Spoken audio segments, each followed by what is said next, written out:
kita ke laporan Dewan Rakyat. Antara isu yang dibangkitkan, isu pelaksanaan program Dewi Bahasa di sekolah, isu pencerobohan perairan negara serta perluasan Mahkamah Jenayah Seksual terhadap kanak-kanak. Bagi perkembangannya, kita bersama Amirul Hakim Lokman di Parlimen. Silakan Amirul.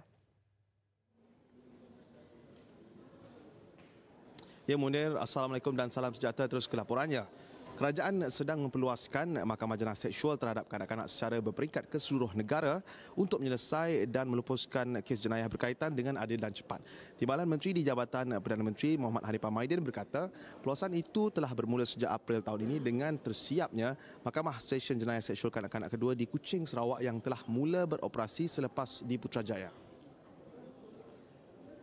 Selanjutnya, perluasan ini sedang giat dijalankan di mana ubah suai bilik saksi kanak-kanak telah disiapkan sepenuhnya di kesemua mahkamah negeri iaitu Mahkamah Seremban, Mahkamah Melaka, Mahkamah Pulau Pinang, Mahkamah Kuantan, Mahkamah Ipoh, Mahkamah Kuala Terengganu, Mahkamah Kelang, Mahkamah Johor Bahru dan Mahkamah Alustar.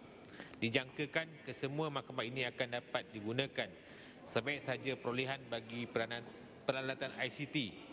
Kelengkapan kod recording transmission dapat diselesaikan pada tahun 2019. Beliau berkata demikian bagi menjawab soalan Ahli Parlimen Pengerang, Datuk Seri Azalina Osman Said. Mahkamah Jenayah Seksual Kanak-kanak yang pertama telah dibuka di Putrajaya dan mula beroperasi pada 23 Jun 2017 untuk mendengar dan memutuskan kes-kes jenayah seksual terhadap kanak-kanak. Sehingga Oktober lalu, sebanyak 333 kes telah dilaporkan dan sebanyak 201 kes yang melibatkan kanak-kanak telah dituduh di mahkamah berkenaan.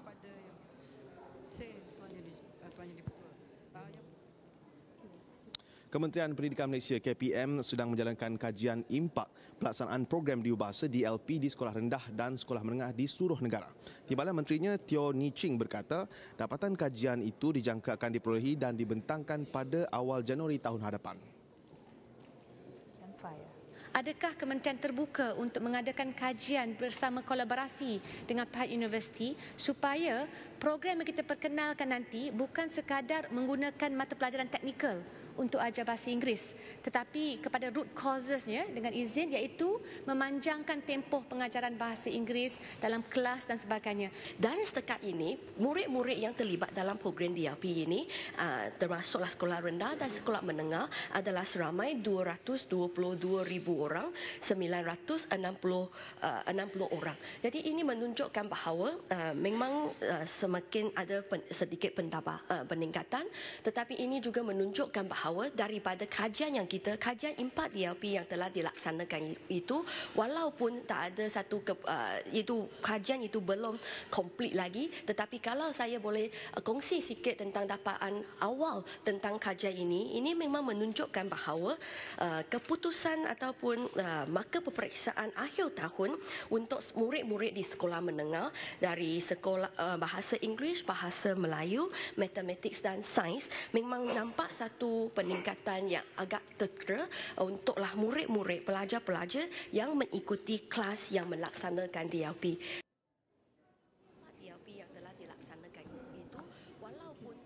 Tambah beliau, kementerian katanya akan terus melaksana pelbagai usaha untuk mengekalkan prestasi pencapaian termasuk meningkatkan kemahiran guru yang terlibat mengajar menerusi program latihan dengan kerjasama Institut Pendidikan Guru dan Pusat Pengajaran Bahasa Inggeris ELTC. Dapatan awal kajian pada tahun lalu mendapati 55.82% murid sekolah rendah dan 57.23% murid sekolah menengah yang terlibat dengan DLP menunjukkan peningkatan dalam subjek Bahasa Inggeris. Adakah kementerian terbuka? Kerajaan tidak bercadang untuk memberikan budi bicara dan dalam penetapan penalti serta hukuman pelecutan hak di bawah Seksyen 52 Akta Perikanan 1985 kepada nelayan asing dan tempatan yang dihadapkan ke mahkamah atas kesalahan menceroboh perairan negara. Timbalan Menteri Pertanian dan Industri Asas Tani Sim Sezin berkata, penetapan hukuman itu adalah wajar kerana pencerobohan haram bot nelayan semakin berleluasa selain rekod tangkapan tidak menunjukkan trend penurunan. Sudikah pihak kerajaan meminda akta ini supaya nelayan tempatan tidak tertakluk kepada undang-undang yang begitu berat hukumannya dan kalau boleh ikutlah undang-undang jenayah yang biasa, di mana seseorang itu diberi jaminan untuk memastikan mereka hadir dan mereka dengan izin they are innocent until proven guilty. Di sini hukum dulu. Sebab itu semua nelayan tidak sanggup pergi ke mahkamah. Penetapan penalti atau hukuman lucut hak yang dikenakan adalah wajar berdasarkan kepada justifikasi seperti berikut.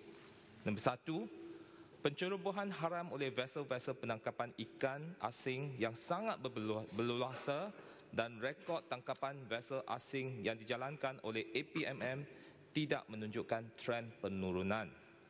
Kedua, kes pendakwaan mahkamah bagi vessel-vessel tempatan hanya dibuat sekiranya melibatkan kesalahan kali keempat. Kita bagi 3 chance, ya. Hanya kali keempat bahawa menangkap ikan tanpa lesen vessel dan peralatan serta menggunakan peralatan menangkap ikan yang dilarang sahaja. Dan ketiga, kemerosotan sumber perikanan yang Tambahnya, mengikut statistik dari tahun 2006 hingga tahun ini, sejumlah 1,170 bot nelayan asing ditahan atas kesalahan menceroboh perairan negara. Daripada jumlah itu, bagi tahun ini sahaja, sebanyak 97 kes direkodkan dengan pencerobohan tertinggi oleh bot nelayan dari Vietnam dengan 83 kes. hanya dibuat sekiranya melibatkan kesalahan kali keempat.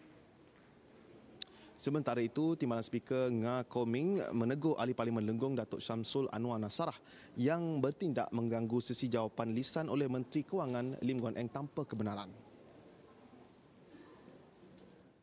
Saya rasa contohnya sekarang, termasuk dari pihak pembangkang, tidak boleh nafikan bahawa skandal 1NUV ini memang sesuatu perkara yang serius. Ada poin lain kah? Lain poin tak ada? Lengong minta kebenaran dulu.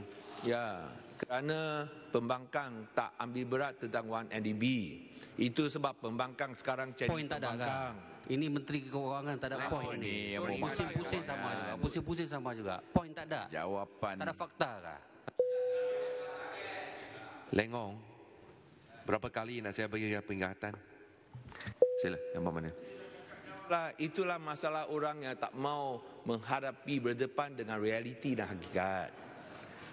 So, you are just like an ostrich in the sand. See no evil, hear no evil, speak no evil. Itulah sebab Dah kes mahkamah lah. Apa lagi? Itulah sebab Kalau sudah mahkamah. Masalah skandal-skandal yang berkaitan dengan illicit outflow. Inilah yang menjadi negara kita parah dari kedudukan fiskal. Dan sekiranya pembangkang tak mahu akui ini saya rasa tidak bertanggungjawab dan tidak menjalankan tugas sebagai seorang ahli parlimen kepada rakyat Malaysia. Janganlah lari. Jangan lari daripada kenyataan sedemikian. Terima kasih Yang Berhormat. Beluran tanya lain, jawab lain. Anglo pun tak selesai. Yang Berhormat Lengong, ini bukan kedai kopi. Ini adalah Dewan Yang Mulia. Jika tak puas hati boleh minta kebenaran, saya boleh bagi soalan tambahan yang lebih. Tapi bukan macam ini. Ini cara yang tidak sopan dan tidak mengikut konvensyen parlimen.